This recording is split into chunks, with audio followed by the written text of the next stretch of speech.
Welcome to the Story Lab. This week we're talking about integrity while we take a look at the story of someone who said no to something very tasty.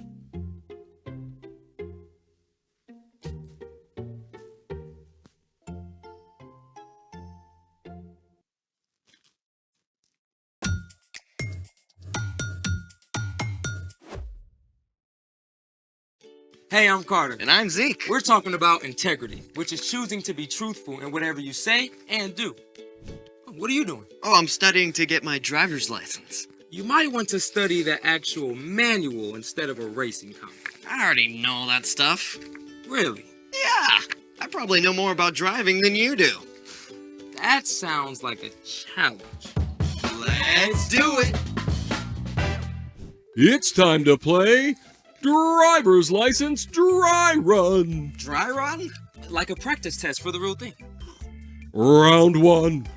How much faster than the posted speed limit can you drive on the highway? Oh, I know this. You can go as fast as you want as long as someone else is driving faster. That is incorrect. It is never legal to go faster than the posted speed limit. That is the correct answer. Okay, ask another one. I've got this. Round 2. When is it okay to drive past a stop sign without stopping? If you're late for school and you don't see anyone coming. That is incorrect. It is never okay to drive through a stop sign without stopping. That is the correct answer. Come on, these are trick questions, obviously. Actually, these are pretty basic. Double points for the next one. All or nothing. Okay. Welcome to the bonus round for double the points. When do you need to wear a seatbelt? When your parents tell you to. That is incorrect. Every time you're in the car. That is correct, and we have a winner. Well, you should put on your seatbelt when your parents tell you to. Yeah, but they shouldn't have to tell you to do it.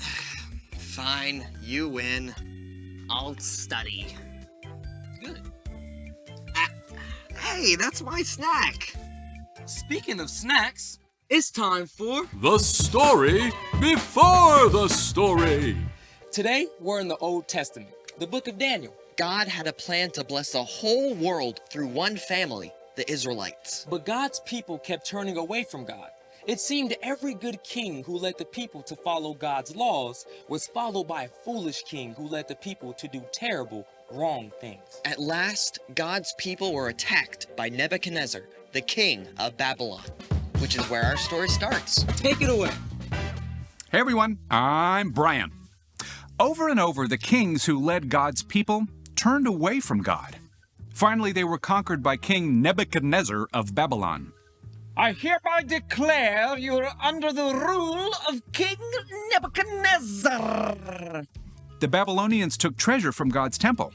Our God will love these. They also captured many of God's people and marched them across 500 miles of wild desert to Babylon. There, King Nebuchadnezzar gave orders to his chief official, Ashpenaz. Oh, Ashpenaz, bring me some of the Israelites to train and serve in my palace. They must be strong, intelligent, handsome, and able to adapt to life in Babylon. 4 of these young men were Daniel, Hananiah, Mishael, and Azariah. Teach them our language and our literature. I must have the best and the brightest. The chosen young men were to go through 3 years of training and eat food from the king's own table. King Nebuchadnezzar was determined to shape everything they would think, say, and do so they could serve in his palace. The first thing the chief official did was to change their names. Name? Mishael? I'm going to call you Meshach. Meshach is really close to Mishael, so... Next. Name? Hananiah. Shadrach. That's not even close. Next. Azariah. Abednego. Next. Daniel. Belteshazzar. Can you spell that for me? Next. The 4 young men faced their next challenge at mealtime. They were given the same luxurious food and drink that the king himself ate. But God made it clear to Daniel and his friends that it was wrong to eat the king's food, perhaps because it had been dedicated to the king's false gods. We appreciate the honor, but we'd like to choose our own food and drink. I'm under orders from the king. If you don't eat what you're supposed to and show up looking worse than the others, I'll pay the price for it. Just test us for 10 days. Give us nothing but vegetables and water, and then see how we measure up. You have 10 days. So for a week and a half, Daniel and his friends ate nothing but veggies and drank nothing but water. And get this, at the end of those 10 days, Daniel and the others actually looked healthier than the other men who had eaten the royal food. I wouldn't have believed it, but I'm impressed. They should call what you ate the Belteshazzar diet. In addition to physical health, God gave Daniel and his friends knowledge and understanding. Daniel could even understand dreams and visions. And at the end of 3 years, these young men were at the top of their class. King Nebuchadnezzar, I present to you the graduating class of 584 BCE. BCE? No idea. About that. Nebuchadnezzar examined the young men and found that Daniel and his friends showed more wisdom and understanding than any of the others. What lives if it is fed, but dies if you give it a drink? That would be fire. Amazing! When King Nebuchadnezzar asked Daniel and his friends for advice, he found it to be 10 times better than that of his other advisors. He gave the young men important roles and they served him for many years.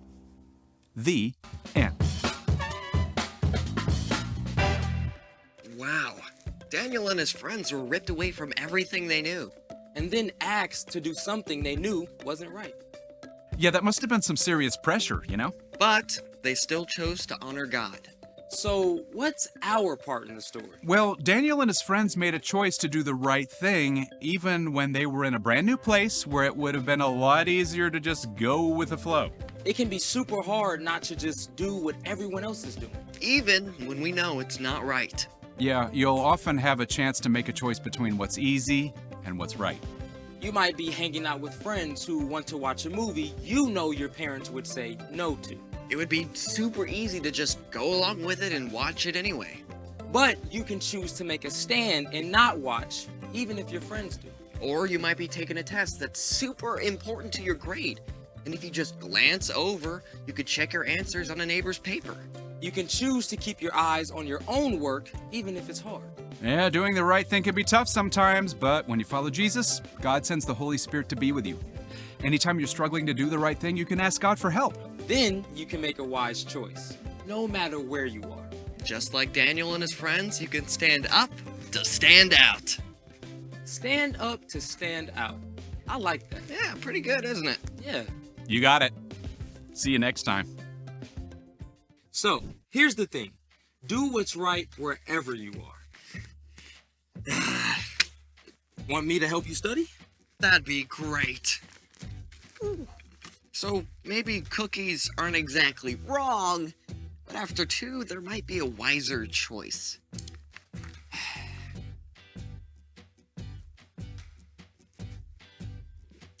Thanks for joining us in the Story Lab. See you next time. You're gonna have one? Go on. No, go on, take a bite. I don't want one of those. Go ahead. I took one. It's healthy, right?